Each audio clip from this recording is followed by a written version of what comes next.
കൂട്ടുകാർക്ക് നല്ലൊരു ദിവസം ആശംസിച്ചുകൊണ്ട് നമുക്ക് നേരെ ഗൗതമിന്റെ അളകനന്ദയുടെയും ഇന്നത്തെ നല്ലൊരു വിശേഷം കേട്ടാലോ. ആദ്യമായി കാണുന്നവരാണെങ്കിൽ ചാനൽ ഇഷ്ടപ്പെട്ട സബ്സ്ക്രൈബ് ചെയ്യാൻ മറക്കരുതേ.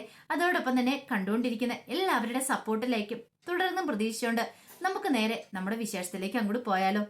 അങ്ങനെ ഇന്നത്തെ വിശേഷത്തിൽ കാണിക്കുന്ന നന്ദ ആകെപ്പാടെ സങ്കടപ്പെട്ട് നിൽക്കുകയാണ്. നന്ദയുടെ ചെവിക്കുള്ളിലേക്ക് അരുന്ധതിയുടെ ക്രൂരമായ വാക്കുകളൊക്കെയാണ് ഇങ്ങനെ വന്നുകൊണ്ടിരിക്കുന്നത്. കാരണം ഇനി താൻ പിങ്കിയുടെ കാര്യങ്ങളൊന്നും നോക്കണ്ട, എല്ലാ കാര്യങ്ങളും ഗൗതം നോക്കിക്കോളും എന്നൊക്കെ.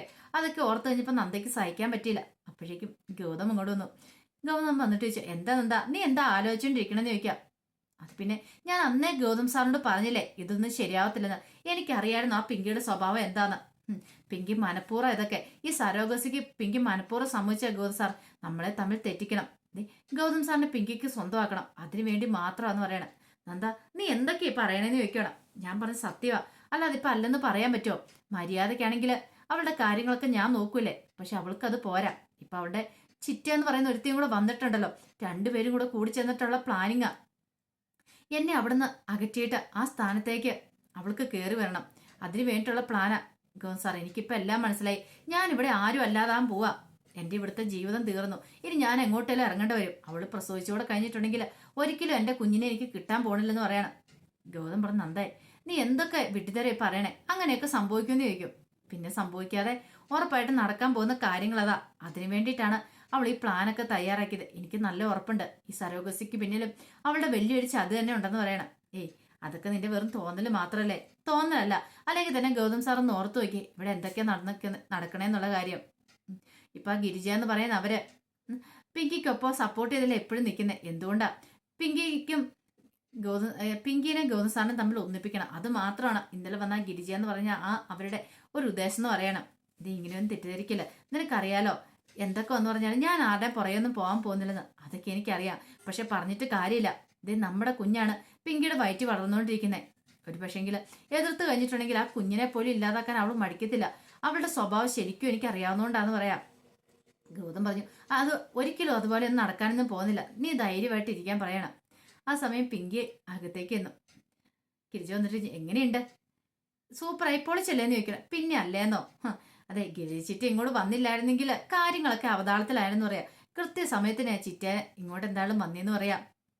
അല്ല ഇനിയിപ്പം പേടിക്കണ്ടല്ലോ. ഇനിയിപ്പം പിങ്കിമോളുടെ കാര്യങ്ങളെല്ലാം ഗൗതം വന്ന് നോക്കിക്കോളും. എന്തേലും ആവശ്യമുണ്ടെങ്കിൽ പറഞ്ഞാൽ മതി. വല്ല ഫുഡ് വാരി തരണേലോ ജ്യൂസ് കൊണ്ടേ തരണേലോ എല്ലാം ഗൗതം നോക്കിക്കോളും. പിന്നെ നന്ദ ഈ ഭാഗത്തേക്ക് പോലും വരത്തില്ല. അങ്ങനെ എങ്ങാനും വന്നിട്ടുണ്ടെങ്കിൽ ദേ നിന്റെ വല്യമ്മയോട് കാര്യങ്ങളൊക്കെ പറഞ്ഞിട്ടുണ്ട്, അവര് ബാക്കി നോക്കിക്കോളാന്ന് പറയാണ്. ഇതായിരുന്നു എന്റെ ആഗ്രഹം. ഇത്രയും കാലപാട് ഞാൻ ആഗ്രഹിച്ചിരുന്ന കാര്യം ഇതായിരുന്നു. ഈ ഒരു ദിവസത്തിന് വേണ്ടിയിട്ട്. അറിയാലോ ചിറ്റയ്ക്ക് ഞാൻ എത്രമാത്രം ഗൗതത്തിനെ സ്നേഹിച്ചിരുന്നു. ഒരു കാലത്ത് എന്റെ കയ്യിൽ നിന്നും ഗൗതത്തിനെ തട്ടിയെടുത്ത് പറന്നു കളഞ്ഞോളാം ആ നന്ദ. അവൾക്കൊട്ടൊരു പണി കൊടുക്കാൻ ഞാൻ നോക്കിയിരിക്കുമായിരുന്നു. ദൈവമായിട്ടാണ് എനിക്കിപ്പം ഇങ്ങനെ ഒരു സരോഗസിയിലൂടെ ഗൗതത്തിന്റെ കുഞ്ഞിനെ പ്രസവിക്കാണ്ട് സാധിക്കുന്നത്.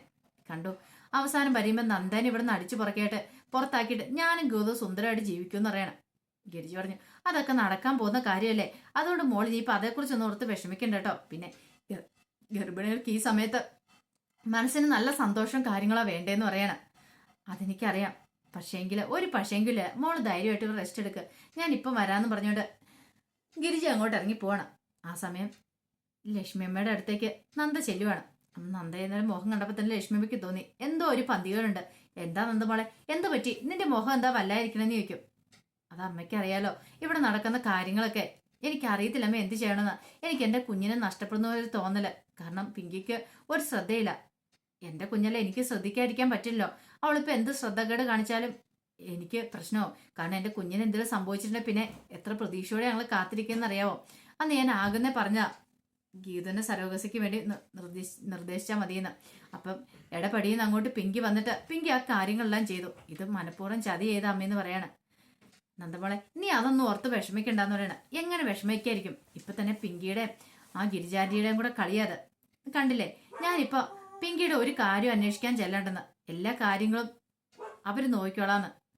അത് മാത്രമല്ല ഇനി വേണമെങ്കിൽ ഗൗതം കൂടെ നോക്കിക്കോളാൻ, ഗൗതം സാറും കൂടെ നോക്കിക്കോളൂന്ന്. അപ്പൊ ഞാനിവിടെ ആരാ? എനിക്ക് എന്താ ഇവിടെ വിലയിരിക്കുന്നേ? എന്റെ കുഞ്ഞോടല്ലേ പിങ്കിയുടെ വയറ്റ് വളരുന്നേ.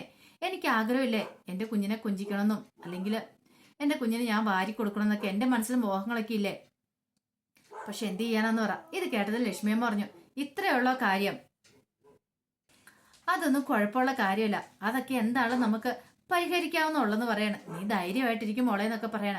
പക്ഷേങ്കിൽ അതൊന്നും കേട്ട് നന്ദയുടെ മനസ്സിലൊരു സമാധാനമായില്ല. നന്ദയ്ക്ക് വല്ലാത്ത സങ്കടമായിരുന്നു, എന്തോ ഒരു വിഷമവും ബുദ്ധിമുട്ടും പോലെ. ഒരു പക്ഷെ തനിക്ക് ഗൗതം സാറിനെ നഷ്ടപ്പെടുവോ, അതോടൊപ്പം തന്നെ തനിക്ക് തന്റെ കുഞ്ഞിനെ നഷ്ടപ്പെടുമോ എന്നൊരു ചിന്തയൊക്കെ ഉണ്ട്. പിങ്കിയുടെ സ്വഭാവമല്ലേ, പിങ്കി എന്തിനും മുതിരുന്നു നന്ദയ്ക്ക് നന്നായിട്ട് അറിയായിരുന്നു.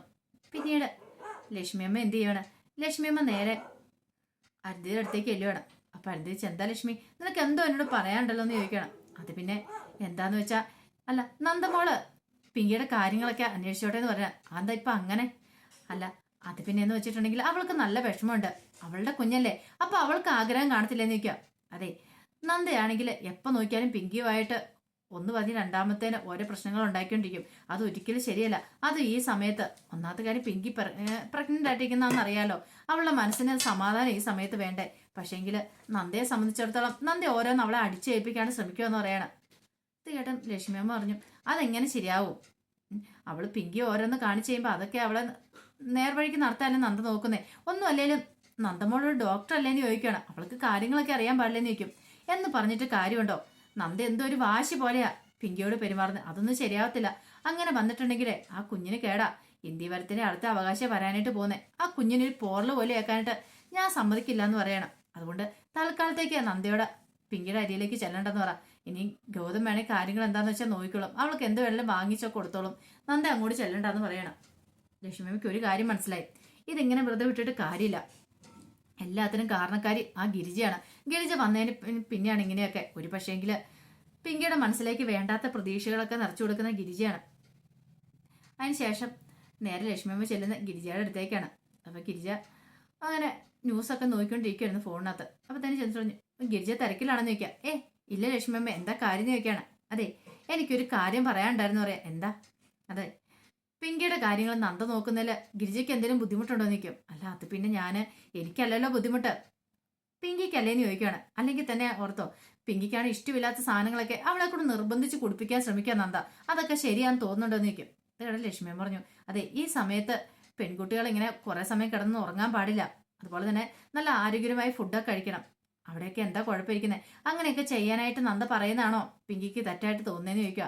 അതൊക്കെ ഗിരിജയ്ക്കും അറിയാവുന്ന കാര്യങ്ങളല്ലേന്ന് ചോദിക്കും. അല്ല അതൊക്കെ എനിക്കറിയാം എന്നും പറഞ്ഞിട്ട് വേണ്ടാത്തൊരു സാധനം വായിലേക്ക് കുത്തിക്കെട്ടേണ്ട കാര്യമുണ്ടോ? ആ ജ്യൂസൊക്കെ ആണെങ്കിൽ ശരി, പിങ്കി ആകുന്ന പറഞ്ഞാൽ വേണ്ടാന്ന്, പക്ഷെ നന്ദ നിർബന്ധിച്ച് കുടിപ്പിക്കുക ചെയ്തതെന്ന് പറയാം. അതുകൊണ്ട് എന്താ, പിങ്കി നല്ലവണ്ണം ഛർദ്ദിച്ചു, വയറ്റിൽ കിടന്ന കുഞ്ഞിന് അതൊക്കെ കേടല്ലേന്ന് ചോദിക്കണം. ലക്ഷ്മിയും പറഞ്ഞു, അതെ അവള് ചെയ്ത് തെറ്റാന്ന് എനിക്ക് പറയാൻ പറ്റില്ല. കൊണ്ടേ കൊടുത്തല്ലേ കുടിക്കണമായിരുന്നു. അത് വിഷമൊന്നും അല്ല കൊണ്ടേ കൊടുത്തേ, ജ്യൂസ് അല്ലേ. എന്തിനാ? അവളുടെ കുഞ്ഞിന് വേണ്ടല്ലേ. അവളുടെ കുഞ്ഞിനെ കുറിച്ച് അവൾക്കും ആദ്യം ഉണ്ടാകാതിരിക്കത്തില്ലോ. കാരണം പിങ്കിയുടെ വയറിലാണ് കിടക്കുന്നെങ്കിലും അത് നന്ദയുടെയും കൂടെ കുഞ്ഞാ. ആ ഒരു ഓർമ്മയും ചിന്തയൊക്കെ അവൾക്ക് ഉണ്ടായ നല്ലതെന്ന് പറയണം. ഗിരിജ പറഞ്ഞു, ഇനിയിപ്പൊ അതൊന്നും പറഞ്ഞിട്ട് കാര്യമില്ല, പിങ്കിമോളുടെ സ്വഭാവം അറിയാലോ എന്ന് പറയണം. ഓഹോ, അപ്പൊ അങ്ങനെയല്ലേ. അപ്പൊ ഗിരിജ ഇങ്ങോട്ട് വന്നത് പിങ്കീനെ നോക്കാനാണോ, അതോ ഇനിയിപ്പം നന്ദനെയും പിങ്കീനെയും തമ്മിൽ തെറ്റിപ്പിരിപ്പിച്ച് ഗൗത്തിനെയും പിങ്കീനെയും കൂടെ ഒന്നാക്കാനാണെന്ന് ചോദിക്കും. അയ്യാ രശ്മിയമ്മ എന്താ ഇങ്ങനെയൊക്കെ പറയണേ? എനിക്ക് ഇങ്ങനെയൊക്കെ തോന്നിയെന്ന് പറയാണ് ഈ പറച്ചിലൊക്കെ കേട്ട് കഴിഞ്ഞിട്ട്. അതെ, അങ്ങനെ എന്തെങ്കിലും ചിന്ത മനസ്സിലുണ്ടെങ്കിൽ അത് മനസ്സിൽ നിന്ന് ആദ്യം അങ്ങോട്ട് മായച്ചു കളഞ്ഞേരെ. അത് നടക്കാൻ പോകുന്ന കാര്യമില്ലെന്ന് പറയണം. ഗൗതത്തിന്റെ ജീവിതത്തിൽ ഒരു പെണ്ണുണ്ടെങ്കിൽ അത് നന്ദ മാത്രമായിരിക്കും, ബാക്കി ആരും ആ ജീവിതത്തിലേക്ക് കടന്നു വരാൻ പോകുന്നില്ലെന്ന് പറഞ്ഞിട്ട് ലക്ഷ്മിയമ്മ അങ്ങ് നടക്കുവാണ്. ഈ സമയം ഗിരിജിക്ക് എന്തെന്നില്ലാത്ത ദേഷ്യ സങ്കടമൊക്കെ തോന്നി. പിന്നീട് കാണിക്കുന്ന പുതിയൊരു അതിഥി അങ്ങോട്ട് വരുന്നുണ്ട്. കാവ്യ വസ്ത്രം തലയിൽ ഒരു തോർത്തൊക്കെ ഇട്ട ഒരാളങ്ങോട്ട് വരുന്നുണ്ട്. അങ്ങനെ ആ ഒരു സന്യാസിനെ പോലെ ഒരാൾ അങ്ങോട്ട് വരുന്നത്. അങ്ങനെ അയാൾ ഇന്ത്യവരത്തിലേക്ക് വന്നു കഴിയുമ്പോഴത്തേനും ആദ്യം മോഹിനിയാണ് കാണുന്നത്. മോഹിനി ഉണ്ട്. ഇപ്പോൾ മോഹിനി എടുത്തിട്ട് ആരാ ഈ വന്നിരിക്കുന്ന ഓർത്തുണ്ട് മോഹിനി ഓടിപ്പോയി ലക്ഷ്മിയമ്മേനെ വിളിച്ചോണ്ട് വരികയാണ്. അങ്ങനെ ലക്ഷ്മിയമ്മ കൂടെ വന്നു. ലക്ഷ്മിയമ്മ വന്നു വെച്ചിട്ട് ആരാ എന്താ കാര്യം എന്നൊക്കെ ചോദിക്കണം. അപ്പൊ അയാൾ പറഞ്ഞു, അതെ ഞാൻ അങ്ങനെ അകത്തേക്ക് കയറിക്കോട്ടെ എന്ന് ചോദിക്കുകയാണ്. അല്ല നിങ്ങൾ ആരാന്ന് പറഞ്ഞില്ല, അതൊക്കെ ഞാൻ പറയാം എന്നും പറഞ്ഞുകൊണ്ട് അയാൾ അകത്തേക്ക് അങ്ങോട്ട് കയറുവാണ്. ഈ സമയം ലക്ഷ്മിയിലും മോഹിനിലൊക്കെ ഒരു അമ്പരപ്പുണ്ടായി. ഇയാൾ എന്താ ഇത്ര ധൈര്യത്തോടുകൂടി ഇങ്ങോട്ട് കയറി വരുന്നതെന്നുള്ള കാര്യം. അപ്പൊ ഇങ്ങനെ ഒരു പുതിയ കഥാപാത്രം കൂടി ഇനി വരുവാണ്. എന്താ അയാളുടെ വരവിന്റെ ഉദ്ദേശം? നന്ദയെ ഹെൽപ്പ് ചെയ്യുവാണോ അതോ ഇനിയിപ്പം പിങ്കിയുടെ ഒപ്പം ചേരാനാണെന്ന് അറിയത്തില്ല. അപ്പൊ അതിന്റെ വിശേഷങ്ങളൊക്കെ നമുക്ക് എല്ലാവർക്കും കാത്തിരിക്കാം കേട്ടോ. ഒരിക്കൽ കൂടി എല്ലാവർക്കും നല്ലൊരു ദിവസം ആശംസിച്ചു നിർത്തുന്നു. നന്ദി.